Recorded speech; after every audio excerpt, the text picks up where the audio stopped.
On July 3, 2025, the Global Center of Policy and Strategy and the Brigadier Boinett Foundation launched Fixing Spycraft to Serve National Interests in Kenya by retired Brigadier Wilson Boinett, former head of Kenya's intelligence service.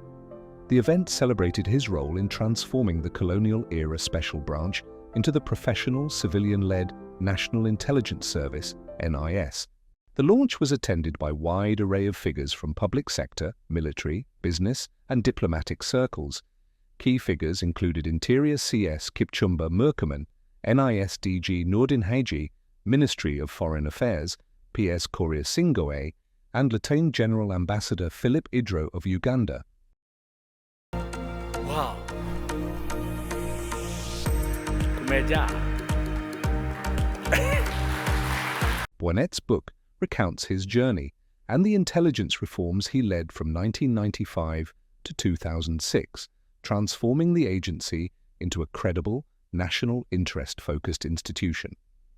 Okay, so today I stand before you merely as an author of this book, but as someone who has lived the story, who has walked the corridors of transformation, confronted resistance, and borne witness to evolution of our system, often in the shadows. A key theme is integrating intelligence with governance, diplomacy, and development as a strategic tool of statecraft.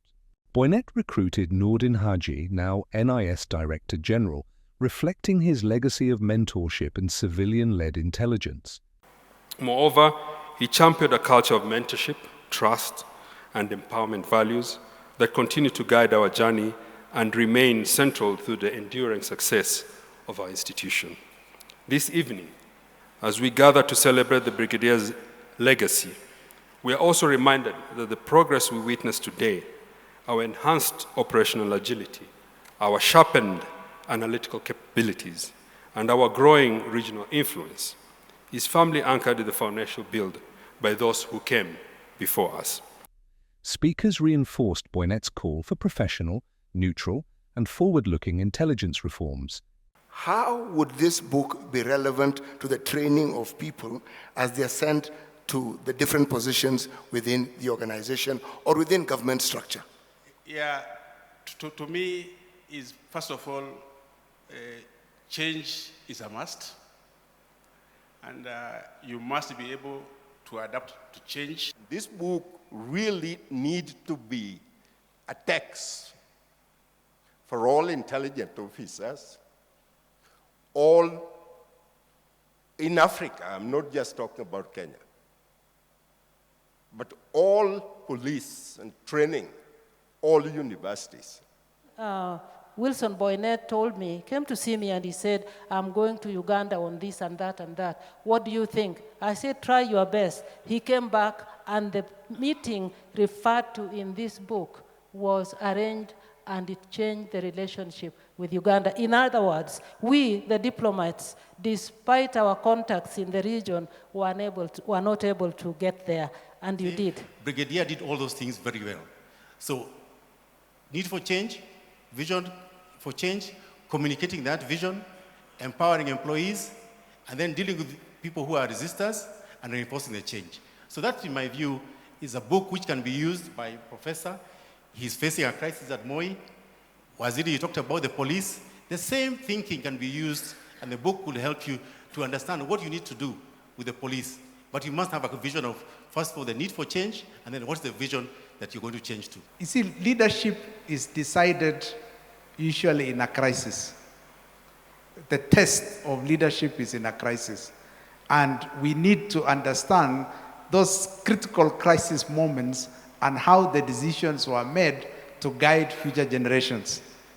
They say always, you never live long to make all the mistakes others have made.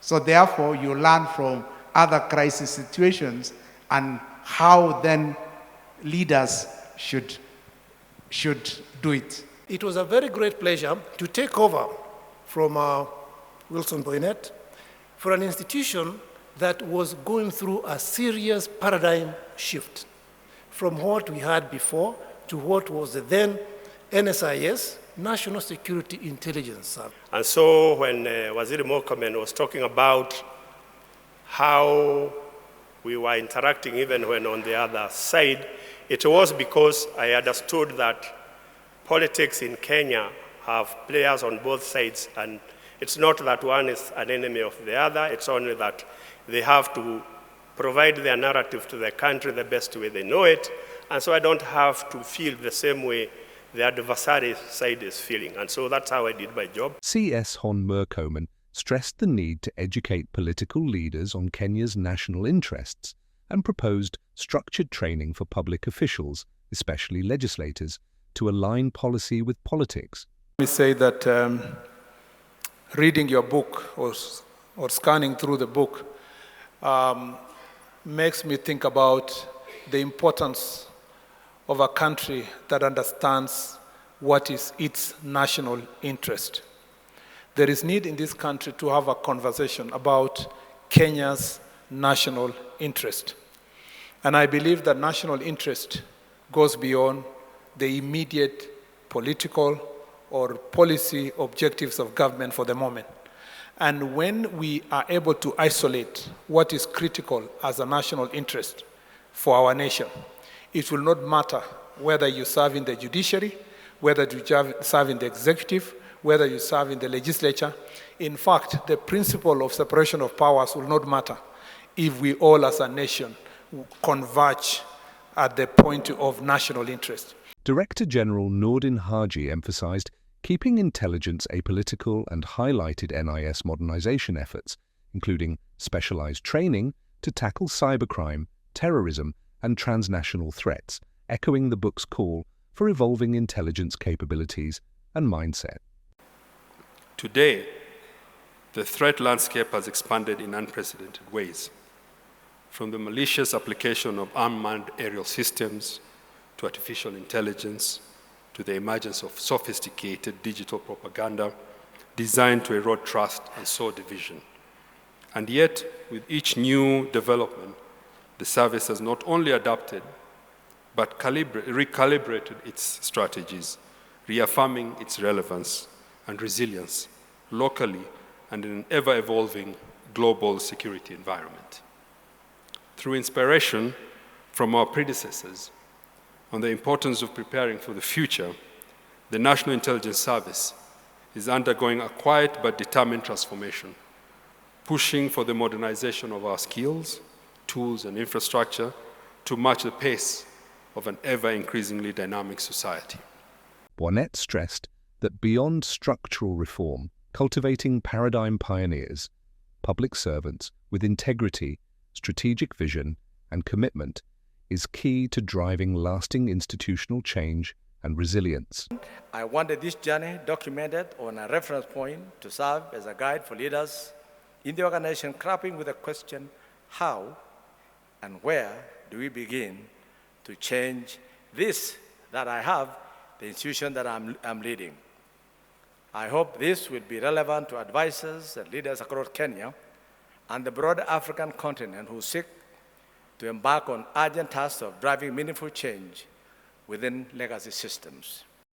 Regional collaboration was key, with Ambassador Philip Idro highlighting cross-border intelligence cooperation to tackle shared threats, emphasizing respect, professionalism, and confidentiality to overcome mistrust and political interference. And thereafter, he said, now we must form the East African Intelligence Chiefs meeting. We went to Nanyuki, had a very big meeting. We invited Tanzania. Very successfully, we agreed that we needed to communicate better between ourselves.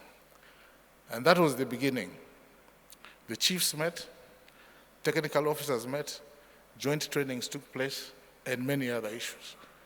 So when you see the peace in East Africa, it did not come from the abstract. It came from people like him who sacrificed himself because he wanted my trust, and I also sacrificed myself because I wanted his trust. And with absent from Tanzania, we all came aboard. And many other things of similar nature took place. In essence, fixing spycraft reflects on past reforms and calls for intelligence to evolve as protectors of the public good, not instruments of power.